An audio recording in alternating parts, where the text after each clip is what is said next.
Okay, guys, Corey Smith here from Horse Racing Tell Me How. We have a very special guest today. So I'd just like to say welcome to Jack Cantillon. Jack's on from Ireland, and as you can see there, a little bit of Jack's background. And Jack, if you'd like to give us a little bit of a background on yourself in terms of how you got involved in horse racing. Yeah, absolutely, Corey. It's great to be on. It's great to join you all in Australia. First of all, the bio on your left-hand side is a completely over-the-top bio, and I'd much rather it was just me and a picture of a horse. But my family background. I think we for generations are involved in this great sport of horse racing. It's a big part of where I'm from, which is County Kildare.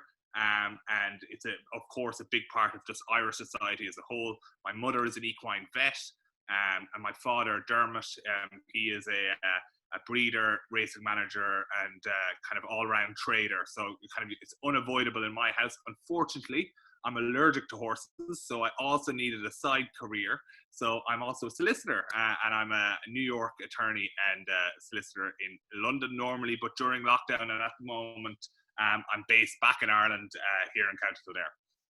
It's really an incredible story, and actually one of the reasons I got you on, Jack, is in Ireland you're actually running a series of webinars, and funnily enough, my own project has basically spiraled from what you started with your breeding webinars in the first instance, which for you it's sort of now continued on and on. But for me, I had a look at that, and I've been really interested in what you've had to say and some of the guests that you got on, and I explored the idea here, and it's kind of taken off here as well. And we've got a series of webinars going on, and the people that are following that and our participants will watch this meeting with yourself and interview with yourself with interest, I'm sure. But if you could tell us how did you start your webinars, for what reason, and how have you found them so far from your Yeah, own perspective? look, I think it's so important that we find ways to spread the message of our great sport.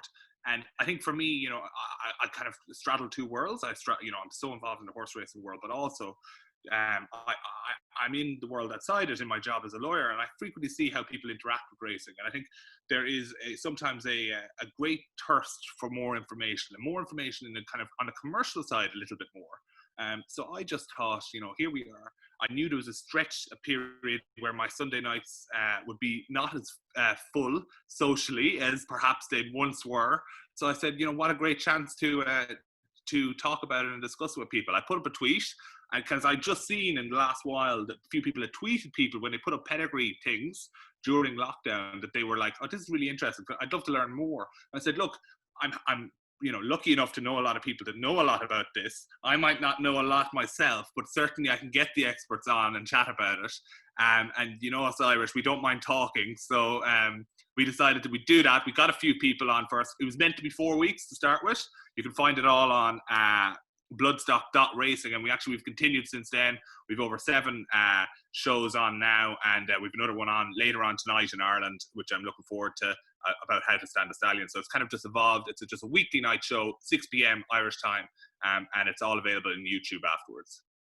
Yeah, and I think it's similar to here in Australia, and obviously we have a lot of people in the industry here. It's a massive industry, and sometimes for people getting involved, it can be quite scary and quite overbearing. So once I watched your first episode, it gave me this, a little light bulb went off in my head. But then I had reservations based on the fact that I don't know a lot about horse racing. And then when I watched, 2 or 3 of yours and realised, you know what, I could actually do something similar and get some people that I know with lots of information to give.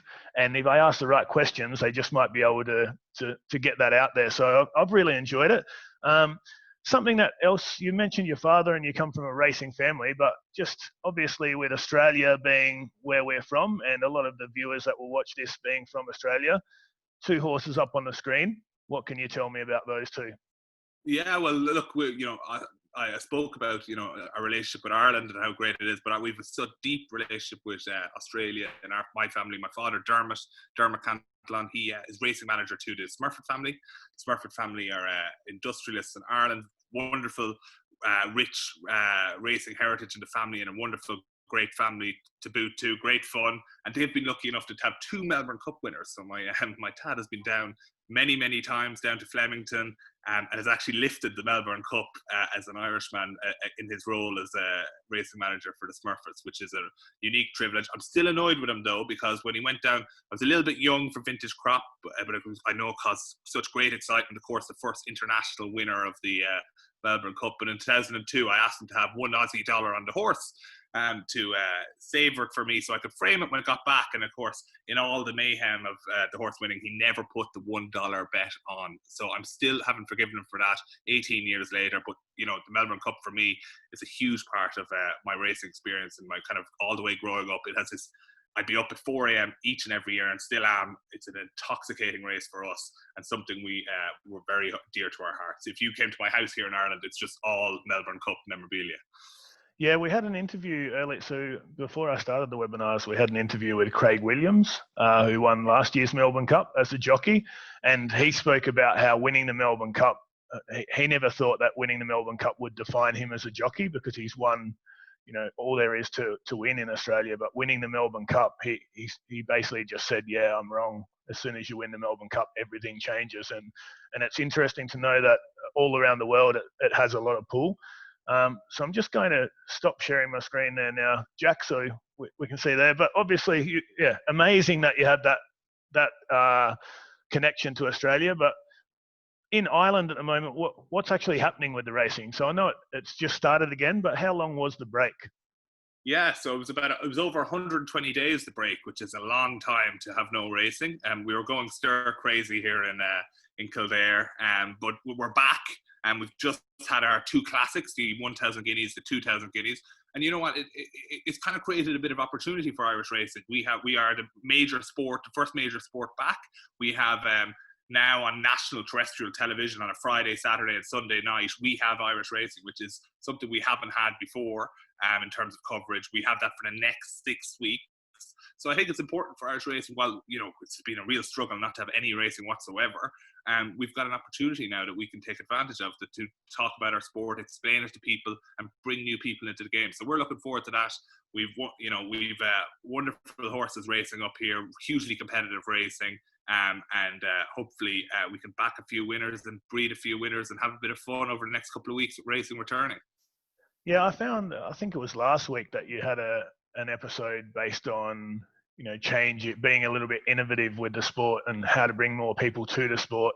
And your guests were talking about different ways to bring people to the sport. And something that I found really interesting was one of your panelists on that webinar was saying that racing is so intricate and it has a level of intellect that attracts a lot of people to the sport, and that sometimes we try and almost dumb the sport down for people when actually they love that part of it, and how many things go into racing a horse. So what are your thoughts on that? And obviously what have you sort of, with your research over the past few weeks, how has your thought process changed with how to take racing forward?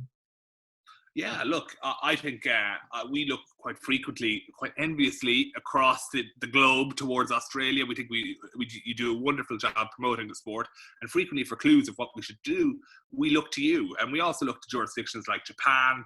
We look to jurisdictions like Hong Kong, and what frequently in Japan and Hong Kong especially, they have they publish the weights before a race. We never do that in Europe, which is a real struggle. They have rich, free data available to everyone, and what that does is it creates narratives, it creates talking points, it creates things that people can discuss, debate, and improve the handle as well, which is of course very important for our sport, that we have more people betting, more people engaged. Something we touched upon that I discussed in our webinar last week was actually the Six Nations this year partnered with Amazon Web Services, and what did that do? It created things like dominant tackles and line breaks and possession in a rich way that was giving them the tools for people to discuss it, to debate it, and to make it accessible for people to get involved in that.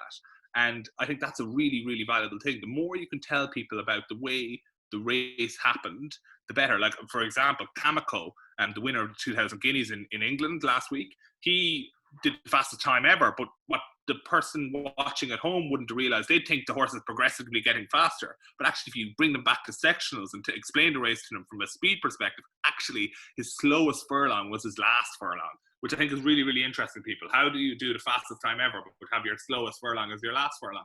That's stuff we should be talking about more in racing and getting people involved.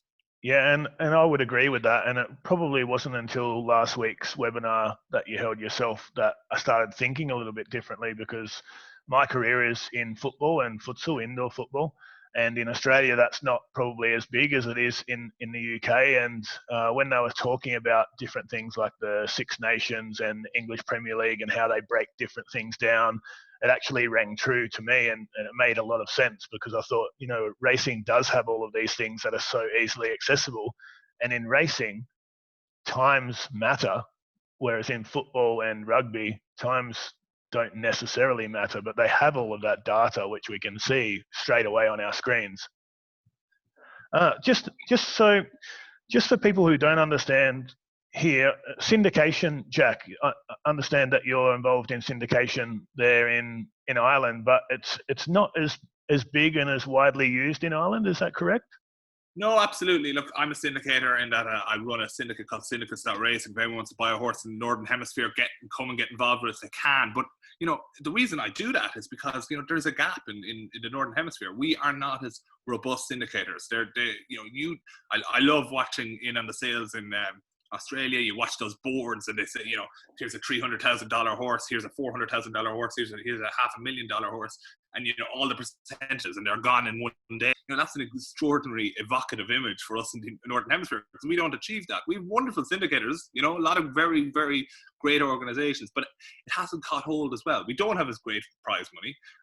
Our trainers need to up their communication game, and there's a lot of stuff in evolution that we need to do. But I'm actually excited about this period for racing, because I think it's forced a lot of trainers to adapt, and it's forced a lot of people to think more about how we're going to fund our participants in our sport and get people engaged in buying our racehorses. And I think the syndication is a huge part of that. I'm looking forward to buying more horses, syndicating more horses, and making that happen up here. And I hope other people follow suit, because it's not about fighting over the pie, it's about growing it together and hopefully finding some winners along the way. Well, I think what you're doing is working, because you've got a few of us over the ditch that have logged onto your webinars, and we're following with interest, following all your pages and the horses you have for syndication. But also you've got a brilliant concept that you've come up with at the end of the webinars, which it probably wouldn't work in Australia, but because of the COVID-19 situation there and some of the, the events that have unfolded, you've got the opportunity there to go to the bargain breezer sales. For those people who don't know what bargain breezers are, it's basically a ready-to-race sale in Australian terms. But you've got people from the webinars all to buy in for a minimal share, and you've got some of your professionals who are going to help you and partner with you to go to the sales and choose some horses. Absolutely, yeah. It's very exciting. The Bargain Breezer Syndicate, we're buying a number of breezers. A breezer is, what is that? It's a horse that goes for 2 furlongs in a kind of trial gallop. Many people time that gallop. We're going to use a data-driven approach to try find some value. So we're going to time that gallop. We're going to look at stride length. We're going to look at sectionals in terms of their first furlong to second furlong. It's not something we see as much in the Southern Hemisphere. I know New Zealand has a history of breeze-up sales, but it's something that's very big up here. And we're going to have a look at the sales. The sales are next week. You could buy a share with us for €350. What's that? About, 175 Aussie dollars. It's double that actually. Yeah, it's $565, I think it is. $500, $600. So perhaps a little bit more expensive than I first said. But why am I doing that? Because I'm involved with people in the process right from the start. They get thrown into a WhatsApp group. They're sending in shortlists. We're debating possible trainers, and we're trying to unearth a bit of value. And we're also bringing them behind the curtain a little bit. Traditionally, when you buy and syndicate into a horse, you do so. We've talked about it just now. You look at the board, and after the purchase is when that is. It's very rare the board is before the purchase, and we're kind of doing that a little bit now. We need to be careful. We don't tell the vendors what's on our shortlist. We need to be careful. We don't exactly tell them what we're going to spend. But that's what it's about. It's a bit of fun. We've got to have over 240 people all around the world, from Fiji to Texas to Tipperary. They're all getting involved with it, which is really, really exciting. And it's all on the website, syndicates.racing. So we hopefully we can find a rocket and not a few tortoises. And who have you got helping you out with that, Jack? So I know you've got a couple of professionals helping out with the selections, but also you've got a few famous people, horse industry professionals that are actually in with a share. Yeah, look, I think people have been struck every time I have a webinar. I announced that people on the webinar have taken shares, because I just think it's a bit of imagination up here. It's something different, something that hasn't been done before. Personally, who is buying the horse? I'm buying the horse. I'm putting the responsibility on my shoulders. But I hopefully I'll back myself to deliver in that regard. But we actually did a YouTube show where we brought on Katie Walsh, of course, a wonderful jockey in her time. Blarney Holland, a great vendor of breeds of horses. He sold a horse for 1.1 million last year. It's favourite for French Derby. And we brought Matt Eaves, who's a great data-driven seller himself. He's going to provide us with data free of charge. That's really expensive to get normally, but he's loved what we've done, by what we've done and what we're doing, and he's going to help us out by giving us his data. He has no role beyond that, because Matt would like us to buy one of his horses. I don't know if we will, but we're going to have a look at everything that's selling. It's starting next week. Very, very exciting as a kind of new way to get involved in the Northern Hemisphere, and we think we might find a winner or two. Of course, nobody can go racing, so it's a bit unique. This syndicate's all about just the fun on the WhatsApp, getting involved digitally and learning about a few things along the way. Yeah, and I mean, that's great. It's similar here. People although the horse racing's been going the whole way through, we've been very lucky. It's the one sport in Australia that's continued on, but we haven't been able to go to the races. So we can't go to the stables and visit our horses that we own. We can't go to the races and watch them run, but we do have racing still going. So what I'll do, Jack, is I'll wrap up, because I know that you have a horse running in France later today and you'd love to go and do some research on that.